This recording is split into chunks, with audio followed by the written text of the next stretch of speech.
Nageenyi fi jaalalli araara Kiristoos isiniif haa baay'atu. Hordoftoonni chaanaalii Urjii Tawaahidoo marti keessan akkam jirtu? Akkam yoo nageessan akkam turtan? Baga guyyaa ayyaana cuuphaa baga geessanii baga raaftan. Egaa dhugaa dubbachuu fi ayyaana cuuphatii fi baga geessanii hin jenne dhiifama guddaan isin jedha. Ayyaaneffachuu irratti turre sanaaf dhiifama guddaa hundumti keessaniyyuu.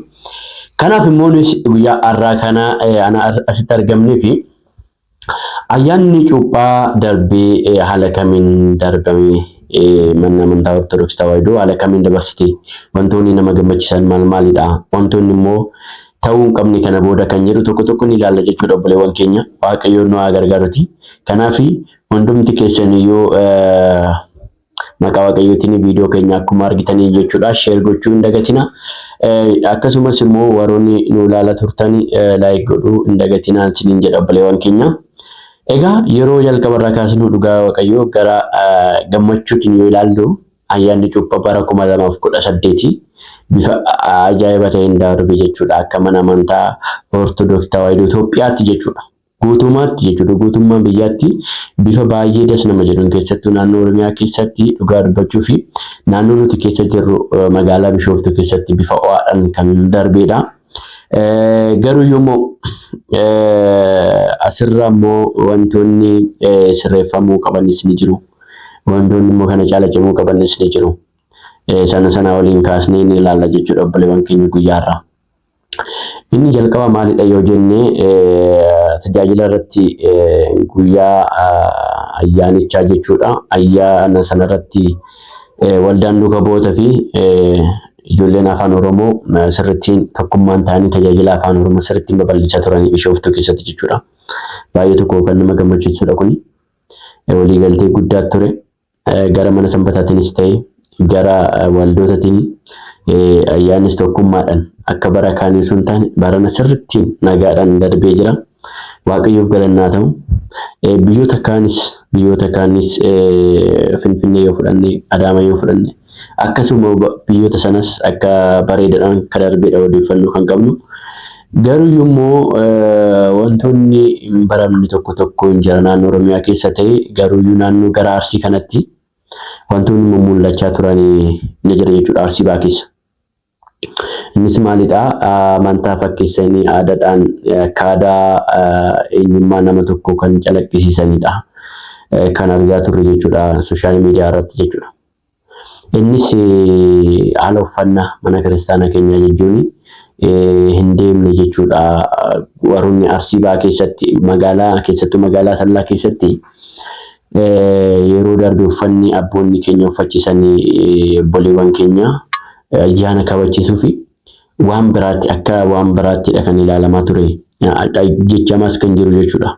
Innis maal yoo jettanii asirratti kan isiniif kaa'e kana jechuudha suurota kana ilaala. Suuraa kana ilaalati waan irraa hubattanii. Egaa suuraan kun kan kaa'ame dhugaa dubbachuu fi magaalaa Asallaa keessatti guyyaa ayyaana cuuphaa tajaajiltoota kaawwatanidha. Uffata akkana uffatanidha jechuudha. Tajaajiltoota ta'anii immoo uffata akkana uffachuun maaliif barbaachise? Mee ilaala kamaati waan Waaqayyo. Baay'ee nama ajaa'iba dhugaa Waaqa. Tajaajilaa ta'ee amma fakkeenyaaf osoo uffata aadaa tokko uffate maaliif uffatte jedhama. Garuu yommuu ammas immoo uffanni akkasiin qonxaan kun maaliif akka uffatamu garuu anaaf uffantaanii kunis garuu ijoollee achi jiraniif yookaas immoo ijoollee Arsii baa keessa jiraniif gaaffii guddaa ta'ee jira. Dhugaa Waaqaan isin jira. Abboonni achitti abboomanii kan uffadhaa jedhaniinis rakkoo guddaa qabu jechuudha. Maaliif akkasiin akka jedhames hin beekni hin barri. Kanaaf immoo kun sirreeffamuu qabaadha. Wanti sirreeffamuu qabu keessa tokko kanadha. Inni lammataa immoo achumatti jechuudha Arsii Asallaa keessatti abbaan tokko madarakii irratti haalli inni uffate jechuudha. Himee abba kanas ilaala. Asirratti ilaala kana.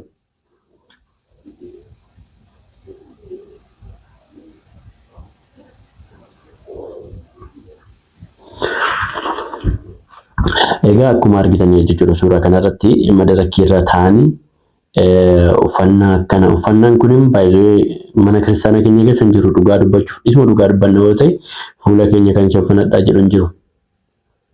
Isaan gasii kee kamiirra kaa'ame haala uffannaa kamiidha kun siraata mana kiristaanaadha moo seera mana kiristaanaadha moo qanuunatu ajajamu kun adda sirumaayyuu adda kan ta'edha jechuudha waan biraa fakkaata. Abbaa ta'anii garuu akkanatti uffatanii mana kiristaanaa keessatti deemuun barbaachisoo akkasii immoo dhaan eegamu jechuudha. Dhugaa waaqan isinii jedha dhaan eegamu. Maaliif abbaan fakkeenya nama hundaaf. Abboonni keenya fakkeenya isaanii. Namoota hundaatiif fakkeenya namoonni baay'een waa irraa barachuu danda'u, waa irraa qubachuu danda'u. Dhugaan isinii jedha. Haala uffannaas ta'e, haala deemsas ta'e, haala dubbiis ta'e wanta baay'eedhaan fakkeenya ta'u jechuudha abboonni keenya. Kanaaf immoo haalli uffannaa amma uffatame kun akka argaartaan madarakii irratti ta'ee garuu baay'ee tokko dubbii kaasaa jira jechuudha. Gama sooshaal miidiyaatiin jechuudha. Kanaaf kun sirrachuu qabaa warroonni Arsii baa keessa jirtan sirratti naga sirreessitanidha. Tajaajilli ayyaana cuuphaa baay'ee tokko bareeda ta'e garuu wantoonni sirreeffamuu qaban tokko kanaadha jechuudha isaan keessa. Wantoonni kun sirreeffamuu qabu dhugaa waaqa. Inni biraa immoo dhugaa dubbachuu fi naannoo biraatti yoo ilaallu keessattuu naannoo Gambeellaa keessatti Abuna Rafaayil gubaa'ee guddaa qopheessan ayyaana cuuphaa bifa addaa ta'een guyyaa shaniif kan turu gubaa'ee guddaa qopheessanii bifa addaa ta'een kabajaa turan dhugaa waaqa baay'ee tokko kan namatti tolu jechuudha. Yoo argitan ta'e gama sooshaal miidiyaatti bakka akkasiidha abbaa akkasitti sirriitti hojjetan. Bakka amma wanti nu barbaachisu mana amantaa keenyatti yaa'ii guddaa qopheessuu abboota keenyaan deeggaramni jechuudha. Yaa'ii guddaa qopheessuu saba keenya barsiisudha. Saba keenya hin barsiisne immoo dhugaa dubbachuuf sabni baay'ee nu jala badaa jira gadi ta'eefidha. Kitaaba qulqulluu keessatti raajichi Musee maal jedha? Sabni koo barumsa dhabuurraa badeeraa jedha. Sabni koo maal ta'urraa barumsa dhabuurraa badee jira. Kanaaf sabni keenya barumsa dhabuurraa akkam banneef maal gochuu qabna yoo jenne tokkoon keenya itti gaafatamummaa mataa keenya baachuu qabna jechuudha. Itti gaafatamummaa nurraa eegamu baachuu qabna jechuudha obboleewwan keenya dhugaa waaqa.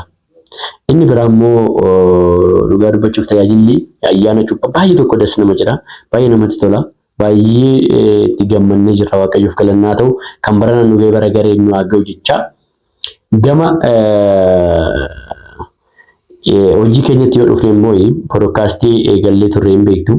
Garuu immoo poodkaastii keenya kana namoonni baay'een daawwachaa jiran. Maalidha rakkoon isaa? Dhugaa waaqaan isin jedhaani bakka abdii nama kutachiistu ijoolleen Ortodoksii maaliif akka ta'e beeku dhugaa waaqa. Baay'uma abdii nama kutachiistu isin. Maaliif hojjetanii namni tokko carraaqqee namni waa barata jedhee akkasitti dhama'ee yoo hojjetee isiniif laatu isin immoo ilaaluu dhabuun akkasumas immoo bakka yaaduma jajjabina siree namaaf kennu dhabuun kun ortodoksummaa keenya ibsu jechuudha kun. Dhugaa waaqan isin jedha. Manni kiristaanaa keenya akka ittootti walii keessan wal jajjabeessadha. Walii keessan wal jaaladhaadha. Malee walii keenya walirratti deemuu osoo hin taane nuyi akka amantaa kaanitti fakkeenya fudhannee dhugaa kanarratti jechuudha. Fi afaan Amaariffaatiin amma mee poodkaastii afaan Amaariffaatiin hojjetamu ilaala. Poodkaastii afaan Amaariffaatiin manfasaawii kan hojjetamu mee ilaala. Looza miidiyaa kan jedhamu jira. Qaanqaayinesh miidiyaa kan jedhamu jira. Gaasha miidiyaa kan jedhamu jira. Baay'eedha jechuudha isaan. Garuu viidiyoo isaanii takkitti ilaalame hamma ilaalamuuf tokko. Lammaffaan immoo dhugaa waaqan jedha laayikii isaanii hammam akka qabaatu ilaala. Suni bu'aa isaan yookaan hordoftoonni isaanii maallaqa qarshiitti kaffalanii osoo hin taane akkasumatti ilaaluu qofaan bu'aa argamsiisuu nama sanaaf jechuudha. Bu'aa nama sanaatiif ni argamsiisa jechuudha. Kanaaf namni tokko muudhamee hojii isaatti waa argachuu qaba jechuudha dhugaa waaqa. Sanaafidha nus immoo jalqaba irra jirra. Jalqabbii keenya kana ilaaltanii nu jajjabeessuu qabdu malee namoonni baay'een yaada hin taane koomentiidhaan namaan kennina dhugaa. Yaada hin taane maaliif eegaltaan afaan Oromootiin hin bareedu. Afaan Oromootiin wanti isin hojjettan hundiyyuu hin bareedu. Akkasiin jedhamu namootani jechuudha. Namootan akkasittanii carraa namaa cufuun akkasumas immoo dhugaa waaqa nama cabsuu ta'a akkasitti jechuudha.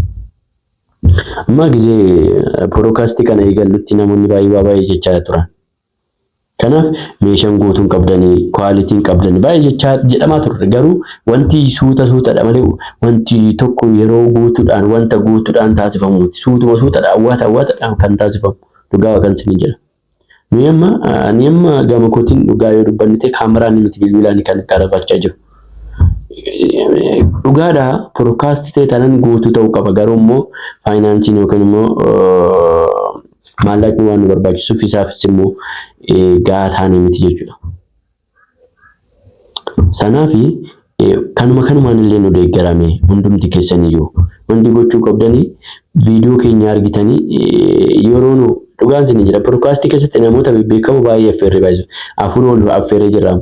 Garuu immoo viidiyoon keenya yookaan immoo viidiyoon itti ilaalame nama 200-300 kan hin jaalledha. Afaan Oromooti waan ta'eef nutti fakkaate. Lammataa immoo manfasaawii waan ta'eef wanti afuurawaa afaan Oromootiin baay'ee ulfaataa jira waan ta'eef.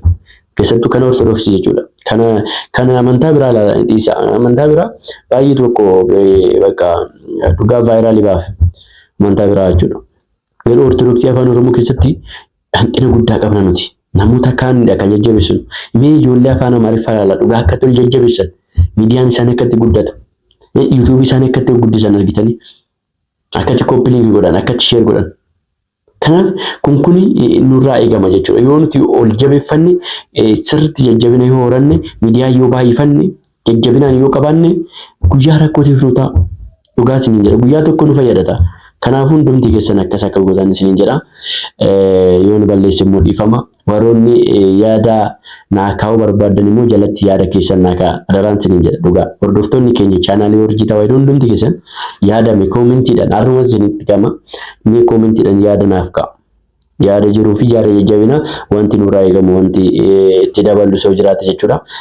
Torbee dhufu immoo podkaastii keenyatti hin deebina. Kanaaf hundumti keessaniyyuu akka abdiin hin kutachiisne isin jedha obboleewwan keenya sheer godhaa nu jajjabeessa isin jenna. Eebbifamaa Waaqayyoon sana eebbisu.